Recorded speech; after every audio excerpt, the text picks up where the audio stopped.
थोड़ी ही देर में हमारे मध्य प्रदेश के माननीय मुख्यमंत्री जी आने वाले हैं। खानदान वाले सहकारी वाले का हमारे साथ अब आ गए। बाकी का ये ध्यान रखना, श्री अखिलेश यादव की कंपनी को डॉक्टर मोहन सिंह यादव की मंत्री आ रहे हैं, तब से उसकी तकलीफ बढ़ गई।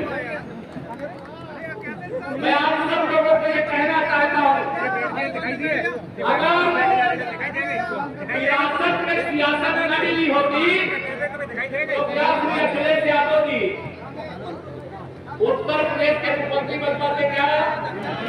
दोनों हाथ बताओ, बन पाते क्या? विरासत में सियासत के आधार पर श्री अखिलेश यादव जी आपने बहुत गुंडाई करवाई है। 2012 से 2017 तक आप यूपी के मुख्यमंत्री थे। मैं पूरी वालों से कहता, उनके गुंडागर्दी का दर्द कौन जानता होगा? पूरे यूपी में एक ही नारा लगता था, जिस गाड़ी में सपा का झंडा उस गाड़ी में बैठा गुंडा। बताओ सही है कि गलत है? बताओ तो बात करके। अखिलेश यादव जी जब मुख्यमंत्री थे तो सफाइयों का नारा खाली प्लाट हमारा, खाली मकान हमारा रहता था कि नहीं रहता था? बताओ तो बात करके। सब लोग हाथ में खाए करते और सब लोग हाथ में, तो सही है कि गलत है? जब से सपा गई है तब से इस प्रकार की गुंडाई मैनपुरी में हो रही है क्या? दोनों हाथ का बता हो रही है क्या? हम सबने उस समय वादा किया था कि गुंडागर्दी नहीं रहेगी, अमन चैन का शासन होगा, जेल के अंदर माफिया होंगे, इतना सख्त प्रशासन होगा। है कि नहीं है? दोनों हाथ में बताओ, है कि नहीं है? ये समाजवादी पार्टी की गुंडागर्दी का अंत करने का चुनाव है। ऐसी पार्टी जो केवल परिवार के लिए सोचती है, ऐसी पार्टी जो केवल गुंडों, अपराधियों, माफियाओं, दंगाइयों के लिए सोचती है, जो कर सकती है करती है, ऐसी पार्टी को राजनीति के अंदर काम करने का नैतिक अधिकार नहीं है। आप सब लोगों को मैं कहना पूछना चाहता हूँ, मैनपुरी वाले नेता जानते होंगे, अभी मैंने परसों कह दिया कि समाजवादी पार्टी गुंडों, अपराधियों, माफियाओं, दंगाइयों, भ्रष्टाचारियों को पैदा करने की शैली है। ये सपा वाले मुझसे बड़े नाराज हो गए। बताइए फैक्ट्री है कि नहीं ऐसे लोगों को तैयार करने वाली? है कि नहीं है? घर वाले ने बता रहे, है कि नहीं है? इसके तरफ कोई देश में पढ़े, विदेश में पढ़े, अगर इनकी लाल वाली टोपी लगा ले तो एक अच्छा खासा शरीफ आदमी भी गलत रास्ते पर चलने के लिए विवश हो जाता है। अब ऐसी टोपी चाहिए क्या? भगवान टोपी चाहिए, ये लाल वाली टोपी नहीं चाहिए। समाजवादी पार्टी की कोई नौजवान अगर सदस्यता ले ले, कोई बुजुर्ग सदस्यता ले ले, कोई माता बहन सदस्यता ले ले, तो जैसे गुंडागर्दी करने का सर्टिफिकेट मिल गया। आज बड़ी संख्या में सपा छोड़ करके लोग भाजपा में आ रहे हैं। मैं उन सबका भाजपा परिवार में स्वागत करता हूं और आप सब लोगों से ये कहना चाहता हूं, 2024 का यह लोकसभा चुनाव ऐतिहासिक चुनाव है। इस चुनाव के समय यह भी याद रखना, मैं आज भी अपने राजनीतिक रूप से जो हमारा विरोधी इस नाते श्री अखिलेश यादव है, मैं आज भी नाम लेता हूं, उनके नाम के साथ श्री लगाने का काम करता हूं। उन्होंने विधानसभा के अंदर मेरे स्वर्गीय पिता के बारे में अब शब्दों का प्रयोग किया था, लेकिन मैंने उनके पिता को श्रद्धांजलि देने का काम सैफई में जाकर के किया था कि नहीं किया था? बताइए। वो वीडियो आपने सुना, उनका भाषण सुना है? जिसके पास संस्कार नहीं है, जिसके पास अपने विरोधियों से लोकतांत्रिक तरीके से राजनीति करने के लिए शब्द नहीं है, वो लोकतंत्र की बात करते हैं। जिनकी सरकार के समय लोकतंत्र को बंधक बना करके रखने का काम किया गया था, जिनकी सरकार के समय कन्नौज हो या मैनपुरी हो, बूथों को गुंडों के बल पर कब्जा करने का काम किया गया था कि नहीं किया गया था? और मेरा मानना है कि मैनपुरी लोकसभा क्षेत्र में ईमानदारी से जब आप वोट डालने के लिए जाओगे तो 70% से अधिक वोट भारतीय जनता पार्टी का यहाँ पर है। 70% से अधिक। ये अखिलेश यादव जी की कंपनी 30% के अंदर सिमट करके रह जाएगी। इसलिए मैं 2024 के लोकसभा में नारा लगाता हूँ, 100 में से 75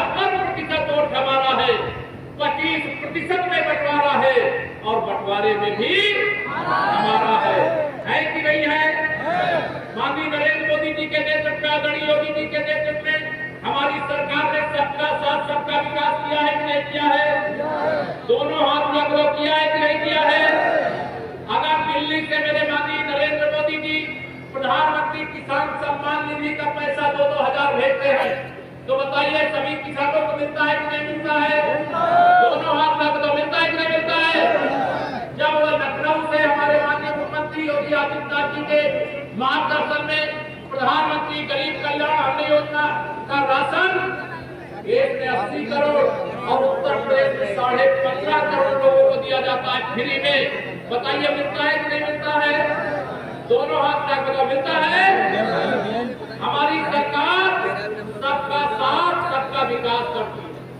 आयुष्मान कार्ड बनाना हो, प्रधानमंत्री आवास देना हो, गरीबों के घर में भी शौचालय बनाना हो, जिन गरीबों के घर बिजली ना पहुंची वहां तो बिजली पहुंचाना हो, जिन घरों में पीने के पानी के लिए पहले आप माननीय हमारे जनप्रतिनिधिगण में नाम ले लिया और सभी मेरे जनप्रतिनिधि माफ करेंगे, माननीय जनप्रतिनिधियों के पास आप सबको क्या करने के लिए जाना पड़ता कि मेरे यहाँ एक हैंडपंप लगवा दो, लेकिन जब आपने 56 इंच के सीने वाले को देश की बागडोर सौंपी तो हर घर से जल, हर घर नल से जल पहुंचाने का काम हो रहा है कि नहीं हो रहा?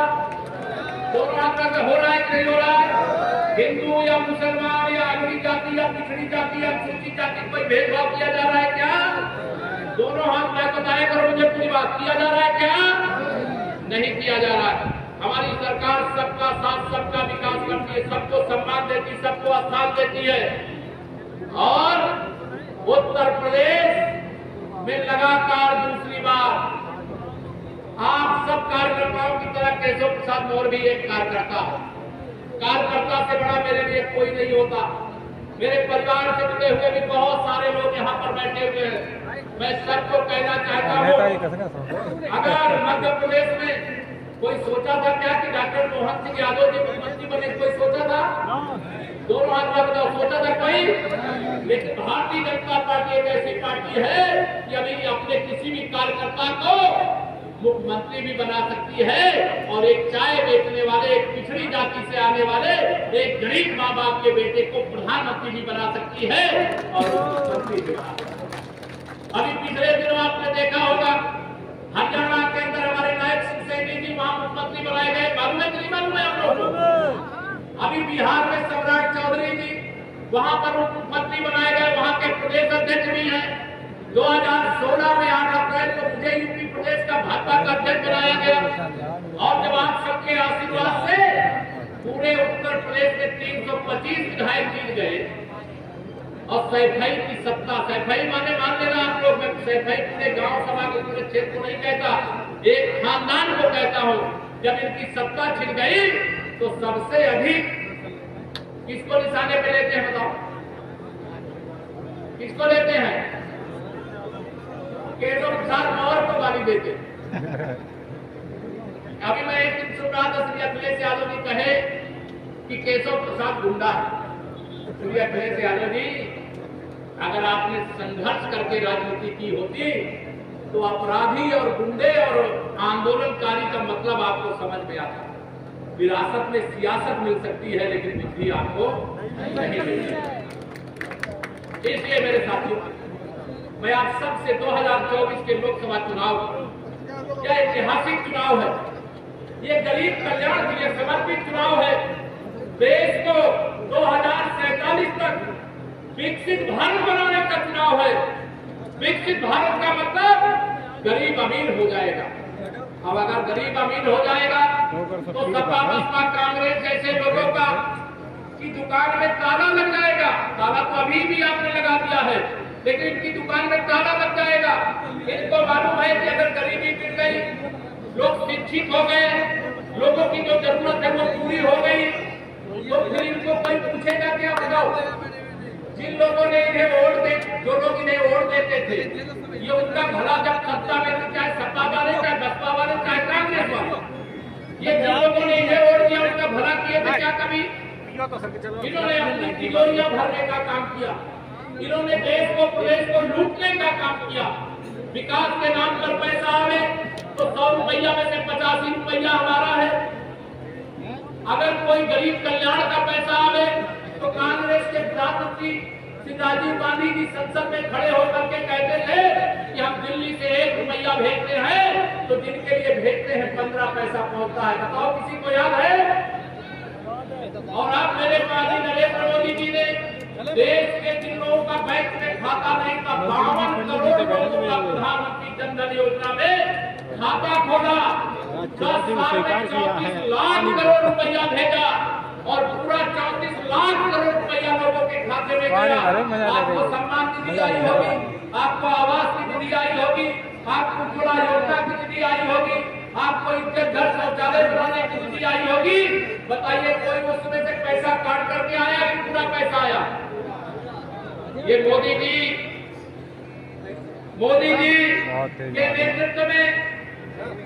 के नेतृत्व में अगर 52 करोड़ बैंक के खाते खोल करके 34 लाख करोड़ भेज करके आपके जीवन में खुशहाली लाने का प्रयास किया गया, अगर ये सपा बसपा कांग्रेस वाले होते तो आप लोगों के खाते में 5 लाख करोड़ रुपया और इन भ्रष्टाचारियों के तिजोरी में पहुंचना 29 लाख करोड़ रुपया। कितना? 29 लाख करोड़ रुपया। और माननीय नरेंद्र मोदी जी ने कहा हम भ्रष्टाचार मुक्त उत्तर प्रदेश बनाएंगे, भ्रष्टाचार मुक्त भारत बनाएंगे। अब इससे इनको परेशानी हो रही होगी कि नहीं हो रही होगी? जब भ्रष्टाचार एक गंभीर देश के सामने समस्या है, एक मुख्यमंत्री इस्तीफा देकर के झारखंड का जेल के अंदर बंद है, दूसरा मुख्यमंत्री दिल्ली का अरविंद केजरीवाल का नाम आपने सुना है नहीं सुना है? अरविंद केजरीवाल जी भी आज तक जेल के अंदर है। आज सुप्रीम कोर्ट में जमानत के लिए गए, सुप्रीम कोर्ट ने भी जमानत नहीं दिया। यानी आरोप लगाते हैं मोदी जी पर, आरोप लगाते हैं भारतीय जनता पार्टी पर, आरोप लगाते हैं जांच की एजेंसियों पर। अगर जांच एजेंसी गलत है तो क्या अदालत भी गलत है? क्या ये अदालत से भी जमानत नहीं पा रहे, और अदालत से भी जब जमानत नहीं पा रहे हैं तो ये मोदी जी पर आरोप लगाते हैं कि मोदी जी हमें जबरदस्ती जेल भेज रहे हैं। और जिन लोगों ने देश को लूटा है बताइए उनको जेल भेजना चाहिए कि नहीं भेजना चाहिए? दोनों हाथ का बताओ, भेजना चाहिए कि नहीं भेजना चाहिए? भ्रष्टाचार मुक्त भारत बनाने के लिए आप सबको कष्ट उठाना है, आप सबको मेरा बूथ सबसे मजबूत बनाना है, आप सबको मैनपुरी की लोकसभा जिताना है। इसलिए ये ध्यान रखना, एक कमल का बटन दबाओगे भ्रष्टाचार मुक्त उत्तर प्रदेश, भ्रष्टाचार मुक्त मैनपुरी, भ्रष्टाचार मुक्त भारत दिखाई देगा आपको। एक कमल का बटन दबाओगे तो एक गरीब का पक्का प्रधानमंत्री आवास बन जाएगा। एक कमल का बटन दबाओगे आपके गांव की भी 5.5 मीटर चौड़ी सड़क चमचमाती हुई बन करके तैयार हो जाएगी। एक कमल का बटन दबाओगे तो जो आपके जीवन की जरूरत होगी वह जरूरत को पूरी करने का रास्ता साफ हो जाएगा। हमारे प्रधानमंत्री जी की मौजूदगी में कल भारतीय जनता पार्टी का संकल्प पत्र जारी हुआ।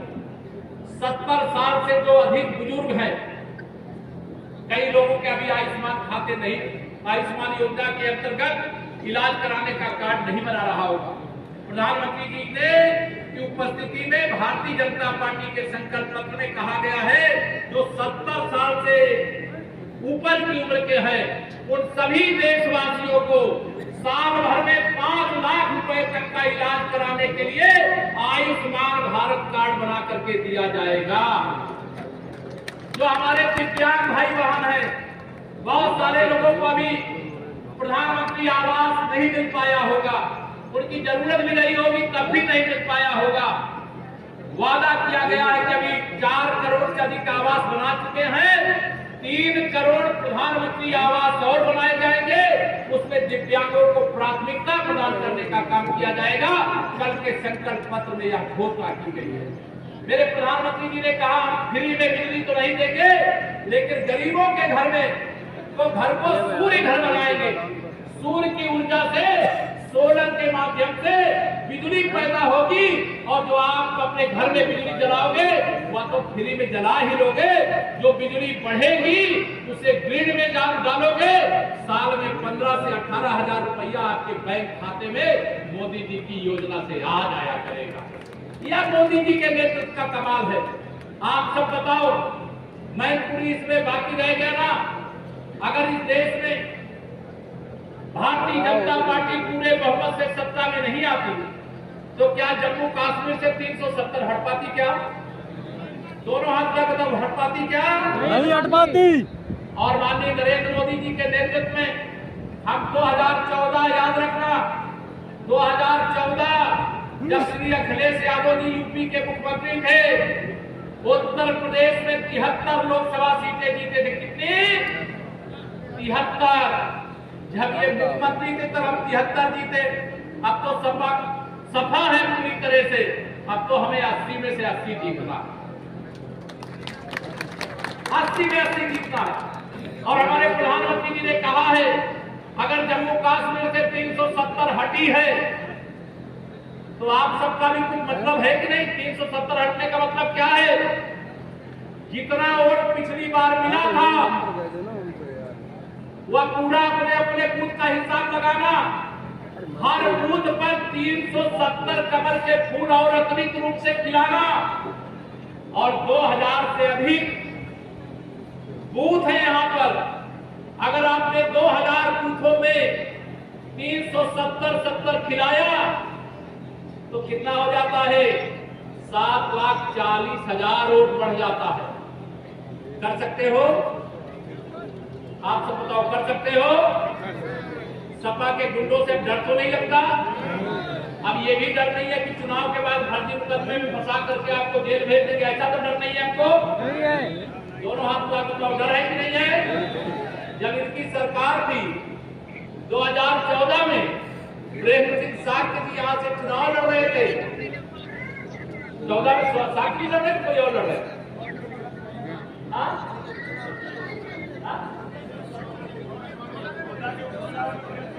अच्छा, प्रेम सिंह 14 के चुनाव में लड़े और फिर 2019 में जब सपा बसपा का गठबंधन हो गया तो तब भी लड़े। कितने वोट से हारे थे? 90,000 से। जब सपा बसपा एक थी तब 90,000 से हारे। अब जयवीर सिंह जी को अब की बार 400 पार में मैनपुरी को भी पार लगाना है। 94,000 से अगर हारे हैं प्रेम सिंह साक्य जी, तो इनको 2 लाख से ज्यादा वोटों से जिताने का काम आप करोगे। तैयार हो? दोनों हाथ रखो, तैयार हो? और मैं आपको वादा करता हूं, मैं पिछले कार्यकाल में तो मैनपुरी के प्रभारी के नाते आप सबके बीच में आता और केशव प्रसाद मौर्य उप मुख्यमंत्री बाद में, कार्यकर्ता पहले। मैं आप सबको भरोसा दिलाता हूं, मैं आप सबके बीच में फिर भी आता रहूंगा। बुलाओगे? यह नामांकन के बाद और चुनाव से पहले और सभाओं में आऊंगा। आऊं? आइए। बुलाओगे? बिल्कुल। अभी मैं और सभाओं में आऊंगा जब तक मैनपुरी में कमल नहीं खिल जाता। एक ही सीट बाकी है और वोट हमारा और सांसद तुम्हारा कैसे उल्टा चलेगा बताइए? वोट हमारा तो सांसद, वोट हमारा सांसद हमारा होना चाहिए, नारा लेकर के जाना। और इसलिए मैं सब कार्यकर्ताओं से जहां भी जाता हूं कहता हूं, माननीय नरेंद्र मोदी जी पर भरोसा है? भरोसा है? अगर आपको माननीय नरेंद्र मोदी जी पर भरोसा है तो मैं ये कहता हूं, माननीय मोदी जी पर भरोसा है, सपा बसपा कांग्रेस को धोखा है। इसलिए भव्य भारत बनाने के लिए, विकसित भारत बनाने के लिए, गरीबी मुक्त भारत बनाने के लिए, रोजगार युक्त भारत बनाने के लिए, महिलाओं के सशक्तिकरण के लिए और जो समस्याएं, हर समस्या का समाधान करने के लिए घर घर में खुशहाली पहुंचे। क्या घर घर में खुशहाली पहुंचे? बस इतना कष्ट उठा लेना, बस इतना फर्ज निभा देना, बाकी सब मोदी कर देंगे। तुम कमल का बटन दबा देना, तुम कमल का बटन दबा देना। इधर वाले कमल का बटन और इधर वाले कमल का बटन दबा देना। यह संकल्प लेकर के आज यहां से जाना।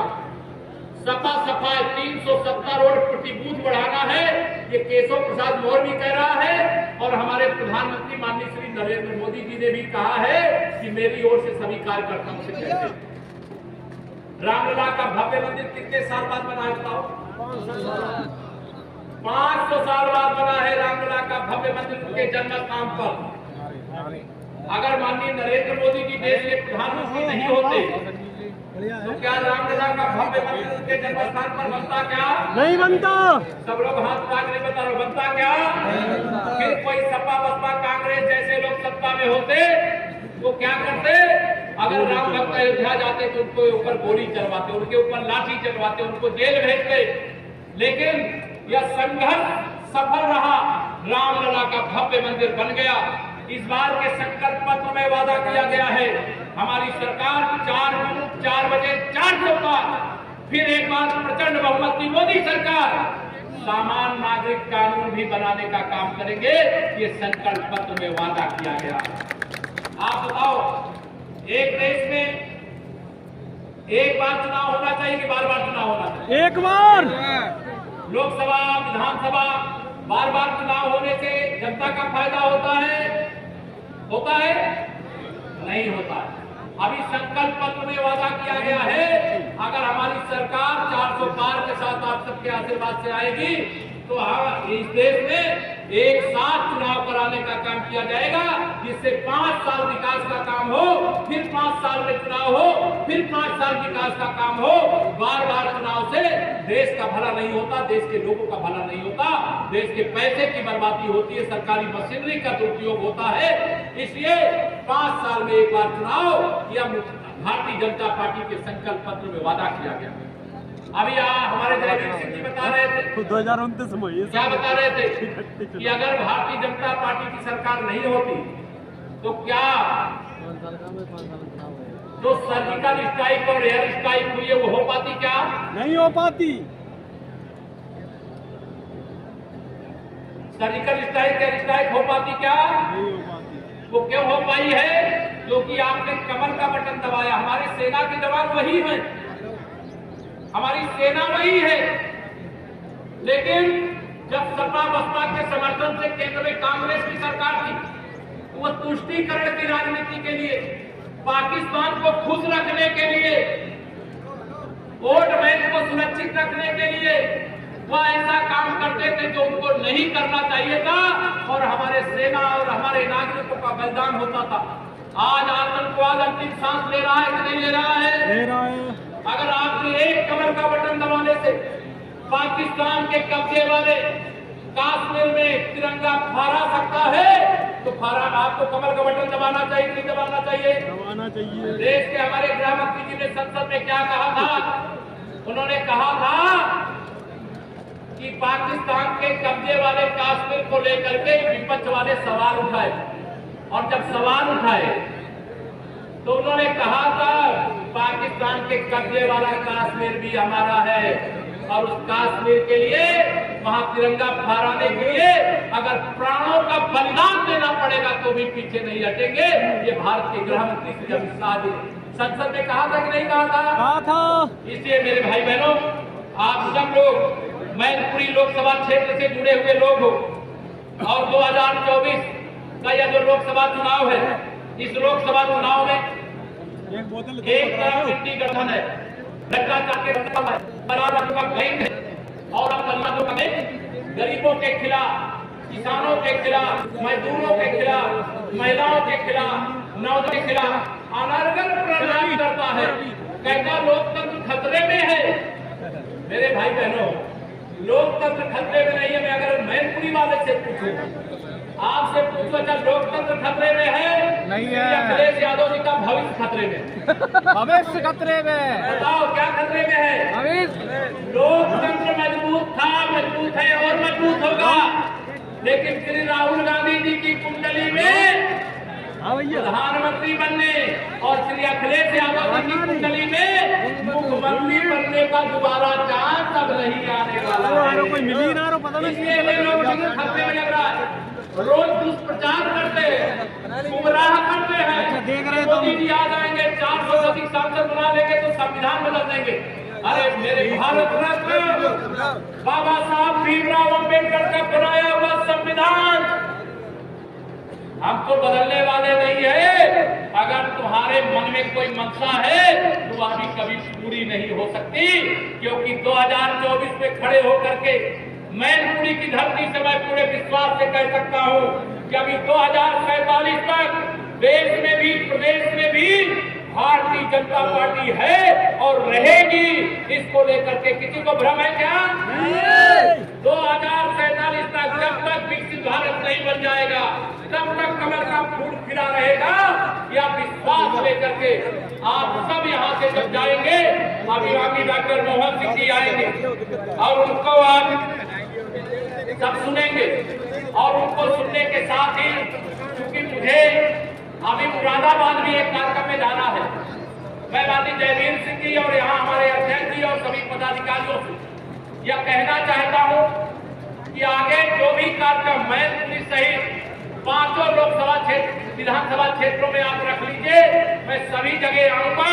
लेकिन आप सब लोगों से ये निवेदन करके जा रहा हूँ, आज से लेकर के 7 मई तक आप ही अपने बूथ पर नरेंद्र मोदी जी अपने आप को मानिए, आप अपने आप को योगी आदित्यनाथ जी मानिए, आप अपने आप को केशव प्रसाद मौर्य मानिए, आप अपने आप को जयवीर सिंह मानिए, लेकिन मेरा बूथ सबसे मजबूत, मेरा बूथ पिछली बार से 370 अधिक वोट लेकर के आया। और मैं ये जरूर जयवीर सिंह से भी कहता हूँ और आपको आश्वस्त भी करता हूँ, जिस बूथ पर 2019 में जितना वोट मिला था उसमें 370 अगर आप बढ़ा दोगे तो विशेष अभिनंदन मैनपुरी कहोगे, मैनपुरी आकर के करूंगा, और आप लखनऊ आओगे तो लखनऊ आकर के करूंगा, या जयवीर सिंह जी जब दिल्ली पहुंच जाएंगे आप बुलाएंगे तो वहां आकर के करूंगा, और देश की सबसे बड़ी पंचायत में सबसे बड़ी विजय प्राप्त करके भेजने का काम आप सब करोगे।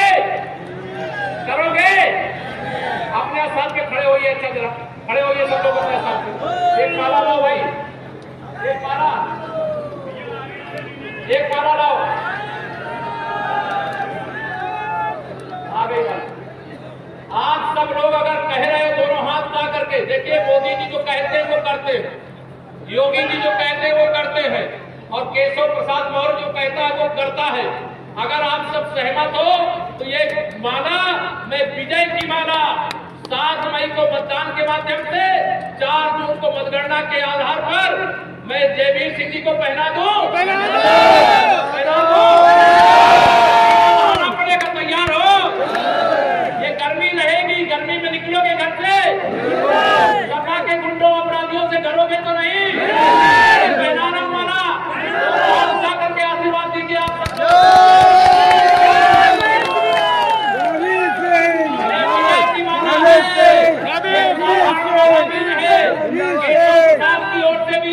की ओर से भी है, मंच के सामने बैठे हुए सभी भाई बहनों और का एक कार्यकर्ताओं की ओर से है। और यह विजय की माला ऐतिहासिक विजय में परिवर्तित होना चाहिए, यही संकल्प लेकर के आज यहाँ से जाना। मैं यही आप सबसे अपील करना चाहता हूँ।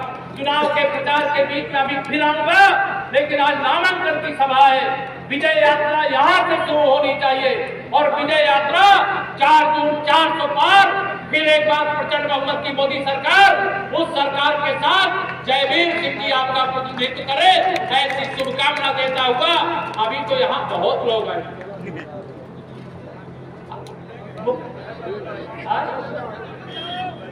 मुख्यमंत्री जी आ गए, जरा आवे तो अपने स्थान पे सब लोग खड़े होकर के तालियों की गड़गड़ाहट से स्वागत करेंगे।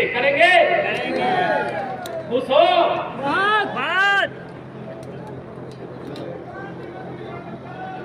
विपक्षी समाजवादी पार्टी बहुत घबराई हुई है। मैं समाजवादी पार्टी को जब आप ही बैठ जाओ, जब आ जाए तब खड़े हो, बैठ जाओ, आ रहे 2 मिनट में आ रहे। मैं समाजवादी पार्टी को जब समाजवादी पार्टी कहता हूँ तो समाजवादी पार्टी वाले चिल्लाने लगते हैं, नहीं चिल्लाने लगते?